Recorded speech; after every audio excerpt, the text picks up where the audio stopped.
بسم اللہ الرحمن الرحیم۔ آج کا جو ہمارا موضوع ہے وہ یہ ہے کہ نبی اکرم صلی اللہ تعالیٰ علیہ وبارک وسلم نے کون کون سے جانوروں کی قربانی کی ہے۔ تو نبی مکرم رسول محتشم صلی اللہ تعالیٰ علیہ وبارک وسلم سے اونٹ، گائے، بکری اور مینڈھے کی قربانی ثابت ہے۔ تو اونٹ کو نہر کرنے سے متعلق صحیح مسلم کے اندر حدیث مبارکہ ہے، حجت الوداع کے موقع پر رمی سے فارغ ہو کر نبی کریم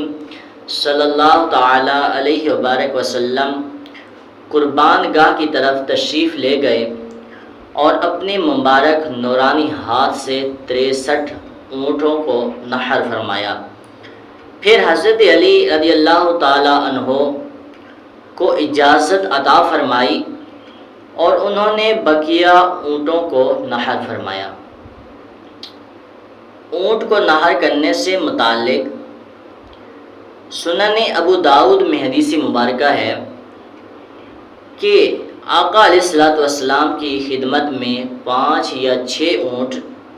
نحر کے لیے پیش کیے گئے، تو وہ اپنے آپ کو آقا علیہ الصلوۃ والسلام کے مزید قریب کرنے لگے کہ کس سے حضور علیہ الصلوۃ والسلام نحر کرنا شروع فرمائیں۔ اور گائے کی قربانی سے متعلق حدیث پاک کے اندر ہے کہ اللہ پاک کے نبی صلی اللہ علیہ وبارک وسلم نے قربانی کے دن حضرت عائشہ رضی اللہ تعالی عنہا کی طرف سے ایک گائے کو ذبح فرمایا۔ حکیم الامت مفتی احمد یار خان نعیمی رحمۃ اللہ تعالی علیہ اس حدیث پاک کے تحت فرماتے ہیں،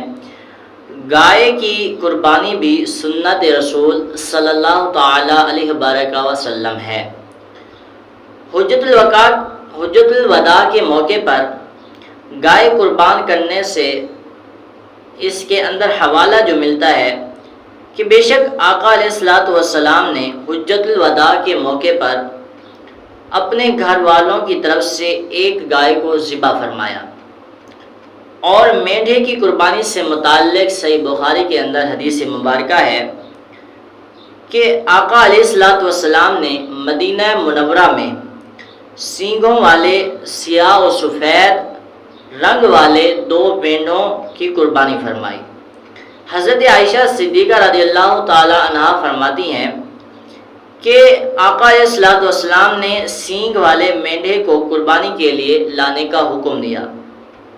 پھر مینڈھے کو پکڑ کر لٹا دیا، اس کے بعد اسے ذبح فرما دیا۔ بکری کی قربانی سے متعلق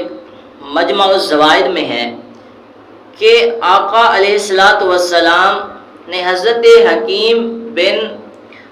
حزام رضی اللہ تعالی عنہ کو 1 دینار عطا فرمایا اور انہیں اس دینار کے ساتھ قربانی کا جانور خریدنے کا حکم دیا۔ انہوں نے جانور خریدا تو نفع دینے والا کوئی شخص آیا تو آپ نے اسے بیچ دیا، پھر جانور خریدا اور حضور علیہ الصلوۃ والسلام کی بارگاہ میں 1 دینار اور بکری پیش کر دی تو نبی کریم صلی اللہ تعالی علیہ وآلہ وسلم نے دینار لے کر صدقہ کر دیا، جبکہ بکری کو لے کر اس کی قربانی فرمائی۔ مشکات المصابیح مع مرکات المفاتیح میں ہے کہ اللہ کے نبی صلی اللہ تعالی علیہ وآلہ وسلم عیدگاہ میں بکری اور گائے کو ذبح فرمایا جبکہ اونٹ کو نحر فرماتے تھے۔ اور اسی طرح رسول کریم صلی اللہ تعالی علیہ وآلہ وسلم مدینہ منورہ میں کبھی کبھی اونٹ کی قربانی کیا کرتے تھے، اور اونٹ نہ ہوتا تو مینڈھے کی قربانی فرماتے۔ رسول کریم صلی اللہ تعالی علیہ وآلہ وسلم نے قربانی کی 1 گائے میں اپنی ازواج کو اکٹھے شامل کیا۔ رسول کریم صلی اللہ تعالی علیہ وآلہ وسلم نے قربانی کی بکری حضرت سعد بن ابی وقاص، جو کہ آپ عشرۂ مبشرہ میں سے صحابی ہیں جن کو دنیا کے اندر رہتے ہوئے جنت کی خوشخبری دی گئی، تو ایک بکری حضرت سعد بن ابی وقاص رضی اللہ تعالی عنہ کے ہاتھ بھیج دی، جس کو انہوں نے صحابہ کرام کے درمیان تقسیم کر دیا۔